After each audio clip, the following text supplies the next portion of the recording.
Welcome back to the channel. Jack with the Crichton Chronicles here with another What's in the Box video, and today we're going to take a look at Star Wars Outer Rim. I was just able to play it for the second time this weekend and thought I would show it off in a What's in the Box and maybe do first impressions. So let's take a look at what's inside. Alright, inside we've got the instruction manual obviously, and I'll just kind of try to be a little more brief with the instruction manuals. I kind of go through them a lot, but you got the component lists giving you everything. You got the databank cards, character cards, and patrol tokens, etc. Gives you everything that's there. A little board setup. This is how it will look when you place it out. You'll have like each different quadrant. Majority of them have 2 planets per quadrant. And then it does a pretty good job of showing you how the setup, how the first turn works, and movement and combat and everything. So fairly decent examples. We didn't have many issues. Then there's a single player. I haven't touched that. And then a quick reference guide tells you the market deck and icons, factions, skill tests, and stuff. So yeah. And then true FFG style, you've got the rules reference. Here you got a second book. This will just kind of clarify the rules a bit. And yeah, so it's just gives you a little more clarification on various rules and interactions in the game, combat and delivery actions and damage, how it works in the data bank, etc., etc. There's an index on the back. And yeah.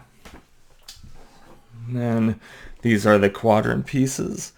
So you'll have Cantonica, Ord Mantell. Let's see if I'll try to focus a little more because I can't have autofocus on because it's not good.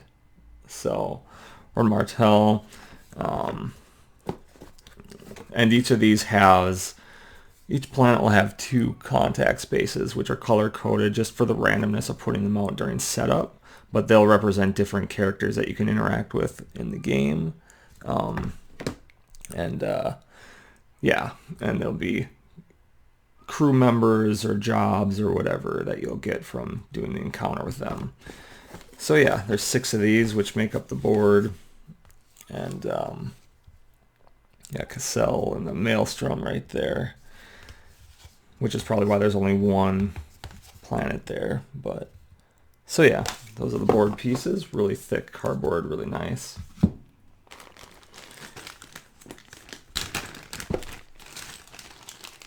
So here we have, these are the patrols, so throughout the game these will be coming out. They'll flip out. They're labeled 1 through 4, I think.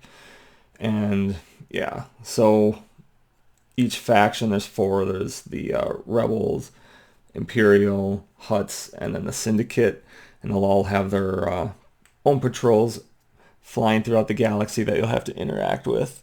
And that's their attack, so 5. This is if you defeat it. This one in particular, you get a fame, and it's got the faction on there. So yeah, forgot to say the art was really good, even on the cover. And obviously, it's all just Star Wars art, so it's awesome, especially if you're a fan. My girlfriend played. She's not super huge in Star Wars, but she liked it a little bit. It was some issues in the job category, which. Yeah, so you got Dengar. That's actually someone she ran into and kicked her butt. But yeah, so, oh, it's not really full there. So, and these are the contacts. So on the back, like I said, you'll have, it's like color coded. So it'll be the yellow. This is the yellow. So these will be randomly mixed, and then you'll place them out. And then, so you'll have to travel around to find certain characters and contacts throughout the board, throughout the game. So there's the gray, green, so Boshek, and yeah, so a lot of the characters throughout the series, not even like I think some of the cartoon maybe series and other offshoots, I'm not entirely sure. So Bib Fortuna, so yeah, really cool, really good pieces, very chunky, and so yeah, there's a lot of the contacts, and like I said, they're randomly placed out. The patrols are set in for the first one, like this is I think the Hutts. So it's got the 1, so this will always be the first patrol because they get progressively harder as they come out. And yeah. And we got damage tokens for combat, and this is what is it, personal goal tokens. So throughout the game you'll have like a personal goals, and so if you get closer to them, this is just to mark that so they know, because a lot of times you'll like flip the sheet or the ship and it will give you bonuses and fame and stuff. So these are all the same quality, really good. Take a look here. I go a little faster. These are the dice. And so you'll have the hit marker, and then you'll have, I think it's a single crit marker, and I think that was focus, I'm not exactly sure, and then the blank. So, and this is what you'll roll for combat and skill checks. And then you got the money, so you got 5,000 credits, 1,000 credits, and 10,000 credit delineations. So, and then let's take a look here. So we have the different characters. So you got Lando and Han. So, and some other characters I wasn't really familiar with. This is actually who I was in the last game. I think they were like a medic of sorts, but you'll get a standee and a little base for them. And then you'll get one of each faction of these. These are for reputation, keeping track of your reputation. So these are rep markers. Obviously there'll be one of each as Imperial in there, and you'll just put those on your board and they'll slide up and down depending on your favor with each faction. And obviously there's a standee for each character, which let's see, move that aside. So these are the characters that you can be. This is the one that I was, Dr. Aphra. Wasn't familiar with them, so yeah. Ketsu Onyo, also one I didn't know. That was the first time I played. Bosk. Let me see if I can get a little closer, and that seems to be okay. IG-88, so you get a handful of characters. Lando Calrissian, each one will have their attack, their defense, a special action that they can have or such. They each have individual keywords, influence, knowledge, plot, piloting. This will all be for, those will be for like skill checks and stuff. They'll have like a personal goal, which actually I guess technically this is the front side. So you have a personal goal, complete 2 jobs to gain 1 fame and flip this card. Then you can flip it and you'll gain like another ability that you can use throughout the game. So yeah, so 8 characters, so a little variety there. You've got your basic player guide reference cards. So it gives you the player turn, and then the ways that you can gain fame, and then skill test. So if you have one of the keyword for a skill test, you'll have to, you're skilled. If you don't have one, you're unskilled. You need a crit. If you're skilled, you only need a crit or just any hit to win the skill check. And then highly skilled is if you have 2 of that keyword, and then you have to roll just any of the symbols. You just can't roll a blank. So, but yeah. And then this is solo. These are solo cards. So yeah, some AI cards. Never played it solo. So yeah, I'm not sure how it is. I haven't even seen anybody mention solo. So, and here we have the data bank. And so these will be basically, as you do an encounter, it'll be numbered, whether it's a contact or an encounter at a location, just for the planet or a nav point. These are what you'll read. And so, well, let's go with like, so Hera. This is somebody that I had to hunt down actually for a bounty. But if you reveal this contact, you find them, you can potentially gain them as a crew member. A lot of these are crew members and or jobs and yeah. So they'll kind of go through if they're jobs and whatnot. They'll explain what the the process is for the encounter. I'm trying to see here. Do we have we got a handful here, but there's Dengar. So yeah, that's pretty much what those will be. So these are kind of like narration, and a lot of times they're going to be crew members that you get. And like if you can see, it's like number 19. When you reveal this contact, you'll resolve databank card 19 or 3, or for Boshek is 6. So that's what that is referencing.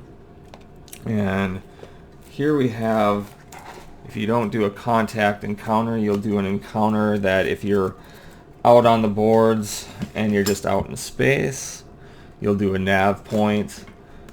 And these will be just if there's a patrol on the spot or no patrol, you'll have different stories. Sometimes there are secret that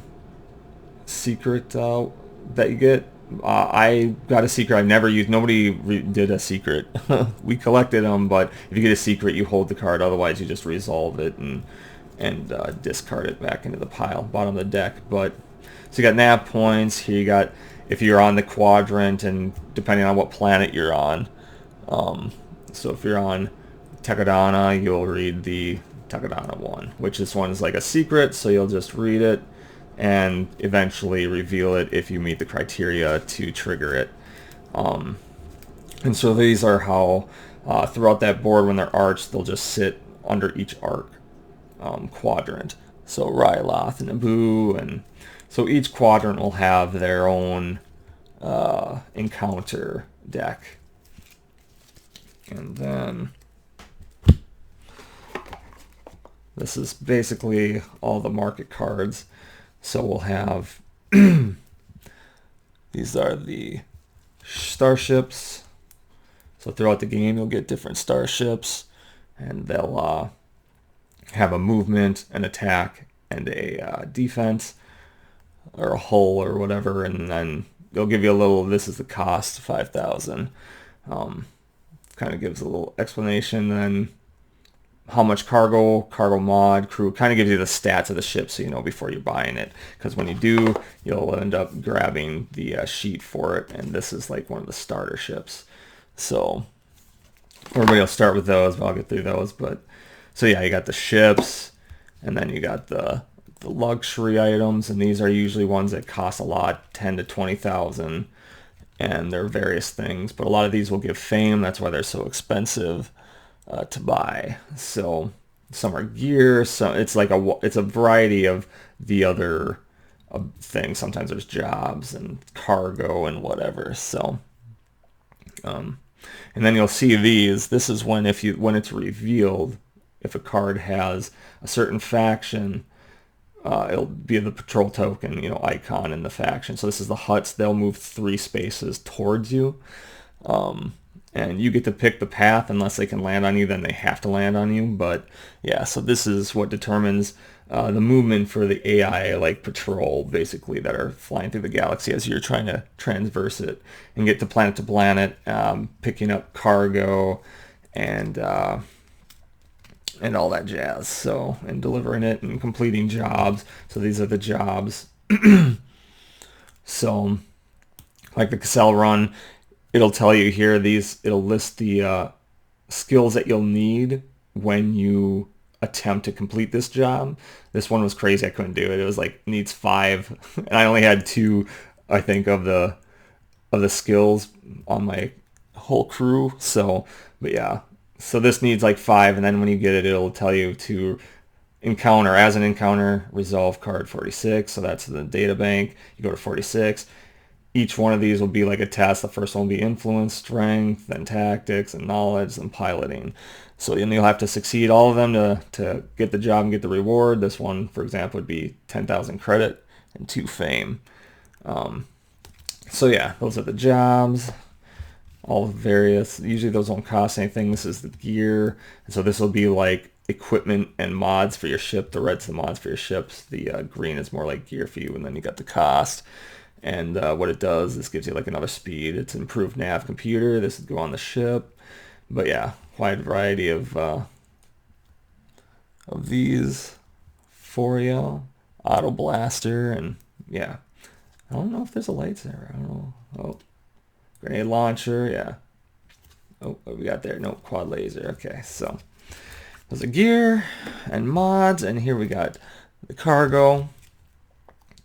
So some of these will be illegal and some won't, and those just play. Some you get bonuses. A lot of times if it's illegal, I think you get fame. But yeah, so some characters want you to interact specifically with illegal for personal goals, and yeah, so same thing. They'll give you so you can't buy this on Nal Hutta, for example, but it's because it's going to be delivered there, so obviously you can't pick it up where it's going to be delivered because it's a pick up deliver game. And so whether it's jobs, cargo, or bounties, which we'll get into here, they'll give you a destination to deliver that to, or to go to initiate the job, and then the reward and various other actions that might be attributed to it. And then we've got the bounties, and this is just a job, and then you got the certain bounties like Forlom, and so these are who you'll be going after, Saw Gerrera, and then that's their attack when you do combat against them to try to you can either eliminate them or capture them. And basically, it's almost the same reward for the most part. It depends, actually. This one's a big one, it looks like. So if you eliminate them, it's 8,000 credit and 2 fame. But if you capture and reward and deliver them to a certain location, so from instead of 8,000, it's 17,000 credits. It's still 2 fame, but then you get Imperial reputation. So yeah, it's there's a little variety, and all these characters will be out there on the board in terms of the contacts. So not only will there be a contact when they're in the data bank and you can potentially get them as crew, you can also potentially get bounty for a good majority of them as well. So we'll have to go and either eliminate and or capture and deliver them somewhere. So yeah, and so that's the bounties. And then what we got here? So these are the ships. Like I said, everybody starts with the starter cargo, so they'll have 6 move, 2 attack, 3 defense. But throughout the game, like the Millennium here, so they start out like generic when you buy them. This is what the card will be in the ship deck. 20,000, but it's modified YT 1300 light freighter. But if you complete the ship goal, you'll eventually flip it, and then they become like the legendary like ship versions, so Millennium Falcon. So these are just the different ships that you can get from playing. These are starter. So those are all starters. And yeah, so just show a few here. Archangel, that must be the legendary, yeah. So yeah, just a bunch of different ships. That Fire Spray 31 patrol craft, and then becomes Slave 1 if you do the job. Oh yeah, and each one will show like the cargo, how many cargo or mods you can have. This says mods 2, so you can have 2 mods here. Cargo or mod cargo. This can have 2 crew. I'm pretty sure the Millennium Falcon and whatnot, or this one alone. Heavy duty lifter can have 3 crew, but only 1 cargo, or 2 cargo and a mod. So, but if you get the Archangel, it goes up to you get another cargo. So yeah, and then the stats go up a little bit or change some. So yeah, so those are some of the ships that you can get throughout the game. That's sweet. Pretty good variety there too. And it's not too difficult to upgrade your ship. It's just you got to pay the cost. So, and these will be the kind of the character boards, the player boards. The color doesn't really matter, but This is your reputation. So you have one for each faction, the Hutts, the Syndicate, Imperial, Rebel. That's where those markers will go. And if you're favorable reputation, you mark it up, or negative, and those will have different impacts throughout the encounters on the planets, and sometimes the encounters for the contacts and stuff like that. And especially for the ships, the patrols flying out, because as you're moving, if you're neutral, if you're moving through a space and you're neutral with that patrol, you have to stop. If you're negative, you'll have to fight it at the end of your turn as an encounter. If you're positive, you can move through it. So that's kind of how that affects stuff. And you can have gear, up to 2 gear and 2 jobs and bounties. I think that's universal for all of these, actually. And yeah, and then like I said, you'll have your job character here, and when you do personal job, you'll flip it. And so that's the board. This is the fame token. That's the one thing I didn't show. It's just a little plastic peg, and you'll just keep track. 10 is where the goal is. As soon as someone hits 10, the game ends. And yeah, that's about it. These are just the end pieces for the board, and this is where the patrols will be set up. So they'll start their little paths here on the board, and this is where they'll be stationed until you destroy when another one comes out. So yeah, and that is it for Star Wars Outer Rim. And stick around and check out the channel. I hope to do first impressions, but for now, I appreciate you stopping by and checking out the video. If you've played Outer Rims, let me know below in the comments and what your thoughts were and what you thought of the components. All the components are really good. All the cards are good. It's a really good production. And the art, obviously, if you love Star Wars, it's chock full with all the different art and everything. So, and references and everything. So yeah, thanks for stopping by. Until next time, take care.